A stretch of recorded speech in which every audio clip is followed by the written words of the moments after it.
Hello friends, जे प्लांटटी आपनारा देखते पाच्छेन eighty hello philodendron Barkin.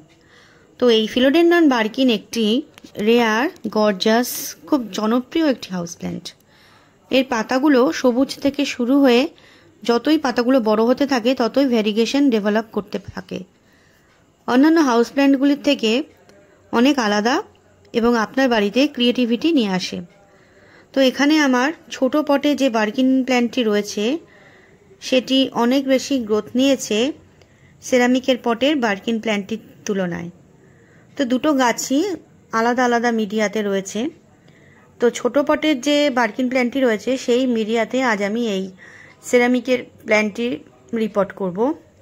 তো সেটাই আমি আপনাদের সঙ্গে শেয়ার করব এবং তার সঙ্গে শেয়ার করব কিছু টিপস যা আপনাদের বার্কিন প্ল্যান্টটিকে হেলদি গ্রোথ আনতে সাহায্য করবে। এই প্ল্যান্টটিকে উজ্জ্বল কিন্তু পরোক্ষ আলোতে রাখুন। সরাসরি সূর্যের আলো এড়িয়ে চলুন, কারণ এটি পাতাকে পুড়িয়ে দেয়। এরা কম আলোতেও টিকে থাকতে পারে, তবে এর বৃদ্ধি ধীর হয়ে যেতে পারে। জল দেওয়ার ব্যাপারে সতর্ক থাকতে হবে। অতিরিক্ত জল দিলে গাছের শিকড় পচে যেতে পারে, তাই পটের ড্রেনেজ ব্যবস্থা ভালো থাকা আবশ্যক। সাধারণত জলের পরিমাণ শীতকালে কমিয়ে দিতে হবে। এরা উচ্চ আর্দ্রতায় ভালোভাবে বৃদ্ধি পায়। যদি আপনার ঘরটি শুষ্ক হয় তবে হিউমিডিফায়ার ব্যবহার করুন বা জলের সাথে পাথর ভর্তি ট্রের উপরে গাছটিকে রাখতে হবে। এর সাথে স্প্রেয়ারের সাহায্যে জল স্প্রেও করতে পারেন। 18 ডিগ্রি থেকে 27 ডিগ্রি সেন্টিগ্রেড তাপমাত্রায় এই প্ল্যান্টটি ভালোভাবে বৃদ্ধি পায়। ঠান্ডা বাতাস হঠাৎ তাপমাত্রা পরিবর্তন এড়িয়ে চলুন।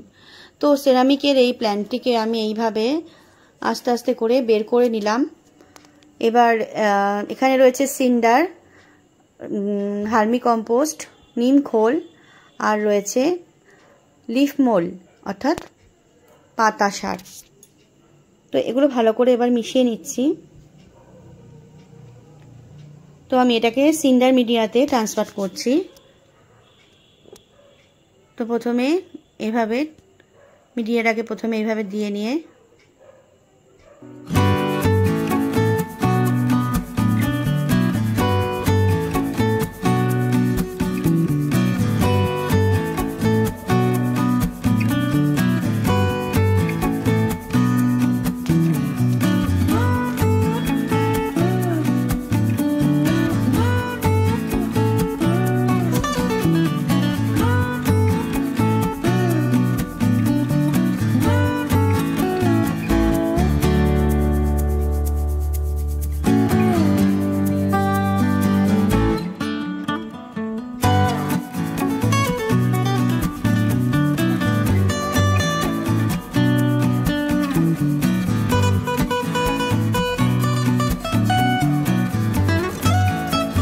এরপর জল দিয়ে দিতে হবে এভাবে।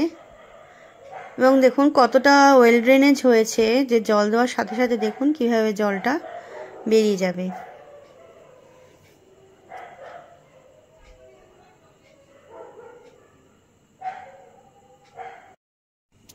এই প্ল্যান্টটির মাটি খুব ওয়েল ড্রেনিং ব্যবহার করুন।